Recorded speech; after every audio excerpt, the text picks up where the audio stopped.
Um deslizamento de terra interditou parcialmente a estrada e a entrada no Morro do Sansão, em Sobradinho 2. O local dá acesso às chácaras da região. Nesta manhã, a Defesa Civil esteve na região e está, neste momento, avaliando se há necessidade de remover as famílias que vivem na área próxima de onde a terra e a vegetação rolaram morro abaixo. Inclusive, o deslizamento arrastou árvores e encobriu o córrego que passa pelo local. A gente continua acompanhando esse caso, trazendo mais informações aqui na nossa programação.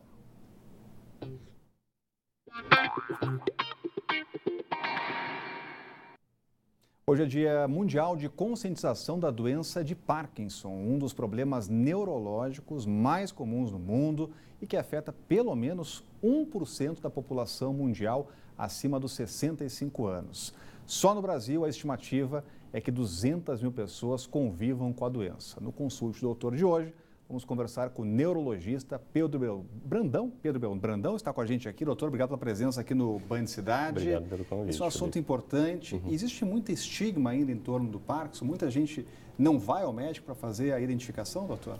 A gente acha que existe um pouco de falta de informação, né? Às vezes alguma confusão com tremor, com outros tipos de diagnóstico, com outros tipos de tremores, né? E é uma doença relativamente comum. A gente vê na prática, no consultório, que às vezes os pacientes demoram 2 ou 3 anos até conseguir realmente chegar a um diagnóstico, né? Agora, o importante é procurar logo o médico, até para ter qualidade de vida. Tem como tratar, isso é importante falar, doutor. Sim, sim. A doença de Parkinson ela tem uma relação com uma falta de dopamina no cérebro. E a gente tem tratamentos que fazem a reposição desse neurotransmissor, permitindo que a pessoa tenha qualidade de vida, não desenvolva incapacidade, né? Agora tem pergunta chegando também, doutor. É possível prevenir o Parkinson? Infelizmente ainda não existe uma medicação, uma intervenção que possa evitar a sua ocorrência. O que a gente sabe é que exercício físico é extremamente importante, que ele atenua as manifestações. Então isso é uma recomendação geral que serve para várias doenças, não para o Parkinson também. Agora, doutor, quais são os primeiros sinais, né? Quais são os sintomas? Né? Quando a pessoa deve procurar o médico para já saber que tem a doença? Então, além do clássico tremor de repouso, que é o tremor quando a mão está apoiada em alguma superfície ou na hora que ela está dependurada, na hora que a pessoa está caminhando, a gente tem a rigidez de movimentos, a rigidez muscular e a lentidão de movimentos, a pobreza de movimentos voluntários, né? Então, isso gera, geralmente, o paciente ao estar caminhando, um dos braços não balança tanto quanto o outro e a doença tende a ser assimétrica, tem um lado do corpo mais envolvido do que o outro lado do corpo. Agora, doutor, a doença ela é identificada com a população mais idosa, mas é possível também pessoas mais novas terem o Parkinson? Sim, existem relatos de doença de Parkinson, inclusive em adolescentes, né? Então, o que a gente chama de Parkinson juvenil é quando o Parkinson ocorre até 21 anos de idade, Parkinson precoce até os 40 e a partir dos 40 já é a doença de Parkinson clássica, né? Mas a idade média geralmente é ao redor de 55 anos de idade, mas com o aumento da expectativa de vida da população, a gente vê que a incidência e a prevalência estão aumentando. Agora, doutor, as pesquisas já evoluíram bastante, né? É possível identificar que a pessoa possa ter o Parkinson, inclusive 15, 20 anos antes? Existem alguns sintomas que a gente chama de pré-motores, que vão ocorrer antes da pessoa ter o tremor, a rigidez ou a lentidão. São 3 os principais. A perda de olfato é um deles. O outro é um transtorno do sono chamado transtorno do comportamento do sono REM, é quando a pessoa está sonhando, ela encena aquele sonho, então se ela tiver um sonho violento, ela se movimenta de uma maneira ampla durante o sonho e relacionado ao conteúdo do sonho. E a constipação intestinal, prisão de ventre.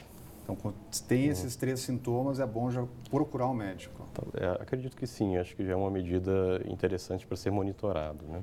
Aproveitar, doutor, fazer um convite para os nossos telespectadores, até porque a pesquisa ela é fundamental até para a evolução da medicina. E o senhor tem um convite, né? Sim, eu gostaria de convidar os portadores de doença de Parkinson aqui da cidade de Brasília a participar de um estudo sobre os sintomas não motores na universidade, na UNB, né? Então, para isso, peço para os pacientes mandarem um e-mail ao e-mail coortebrasiliaparkinson@gmail.com, com dados como a época do diagnóstico, nome completo e um telefone de contato, especialmente se estiverem interessados a contribuir com a pesquisa a respeito do tema. Já está aparecendo na nossa tela aí o e-mail para você participar. Doutor, obrigado pela participação e sucesso na pesquisa. Eu que agradeço. Muito obrigado. Olha, novidades sobre o caso Natália. O laudo da Polícia Civil confirmou que o motivo da morte foi o afogamento e a Corregedoria vai analisar o documento apresentado pela defesa da família da jovem, que questiona a falta de acesso às investigações. Ontem, o defensor público que representa o rapaz, visto pela última vez com a universitária, afirmou que Natália estava bêbada e drogada. Ele rebateu a suspeita de feminicídio. O defensor público de Wendel Yuri de Souza Caldas, jovem que foi visto pela última vez com a universitária, disse que ela estava há 4 dias sem dormir, sob efeito de álcool e drogas. No dia 30, sábado, a Natália, juntamente com as amigas, participaram inicialmente à tarde de um evento em um condomínio aqui de Brasília para a gravação de um clipe de funk, é o que foi dito. Nesse evento, fizeram ingestão de bebida alcoólica. À noite foi para uma festa eletrônica e lá, segundo os depoimentos, a Natália e as amigas fizeram uso de êxtase. Depoimentos e um vídeo revelam que o casal teria entrado no Lago Paranoá momentos antes da jovem desaparecer, mas o advogado descarta as hipóteses de feminicídio ou de homicídio culposo, quando não há intenção de matar. É algo que nós descartamos de plano, essa possibilidade. As declarações da Defensoria Pública foram dadas um dia após a advogada da família de Natália questionar a forma como o inquérito está sendo conduzido. Ela entrou com uma representação na Corregedoria da Polícia Civil do DF contra o delegado da 5ª Delegacia de Polícia, na Asa Norte, responsável pela investigação do caso. Eu nunca tinha visto isso em 22 anos de profissão. Aí, a portaria do inquérito. Não tem número, não tem assinatura, Aí eu dei uma folheada, falei, mas delegado, esse aqui é o inquérito? Ah, é. Falei, mas o inquérito não está autuado, não tem um número? Não. Falei, e o vídeo? O senhor me entrega uma cópia? Não, o vídeo está no Instituto de Criminalística.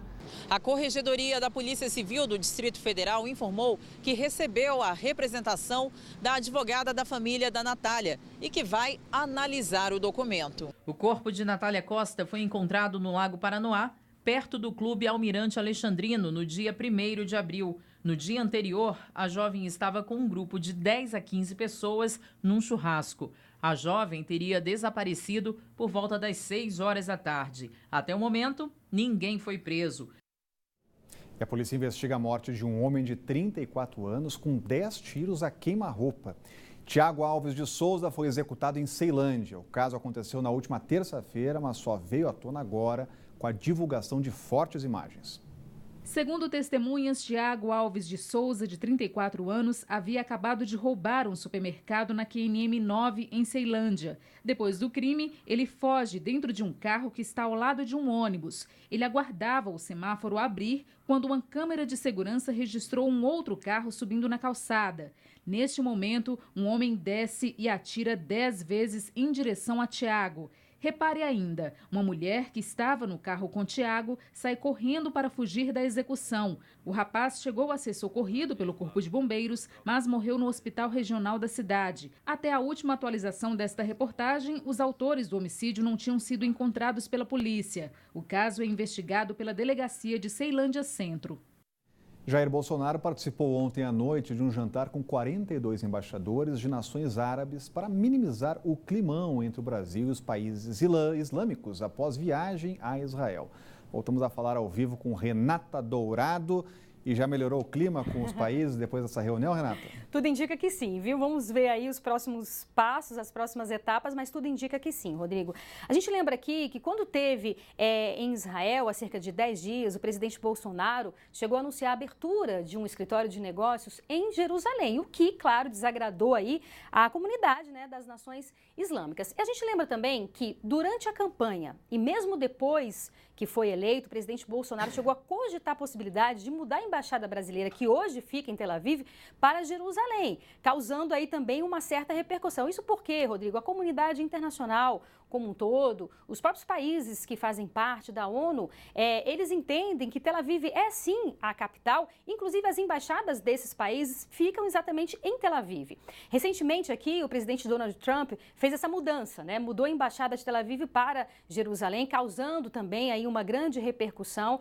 Enfim, o presidente Bolsonaro ainda não descartou de vez essa possibilidade, mas anunciou a abertura desse escritório aí. Então, esse jantar de ontem foi exatamente para tentar conversar, dialogar melhor com esses países. Nós temos aí essas imagens desse jantar de ontem, que inclusive foi na CNA, Confederação Nacional da Agricultura. Isso porque o Brasil tem uma ótima relação comercial e importante com os países árabes, principalmente com relação ao agronegócio. Então, não por acaso que a gente vê aí que o jantar foi exatamente na CNA, na Confederação Nacional da Agricultura. A ministra da Agricultura também estava presente. Então, para a gente ter uma ideia, no ranking de importadores, o grupo de países islâmicos está em terceiro lugar no setor agropecuário. E os países árabes são grandes compradores de carne bovina e de frango aqui do Brasil. O jantar teve, a gente está vendo aí eles rindo, conversando, né? Teve sim um tom descontraído. No entanto, Rodrigo, o embaixador da Palestina fez um alerta ali para o Bolsonaro, depois ele conversou com os jornalistas e ele disse o seguinte, falou que é melhor que o Brasil fique longe desse conflito, que dessa forma o Brasil vai ganhar o mundo. Então, dando um recado claro mesmo para que o Brasil não entre nesse conflito e nessa guerra que a gente sabe que é um tanto quanto perigosa até mesmo, né? Obrigado, Renata. Continua acompanhando o clima entre o Brasil e os países árabes.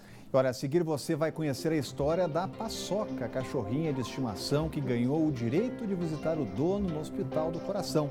O Band Cidade volta daqui a pouco.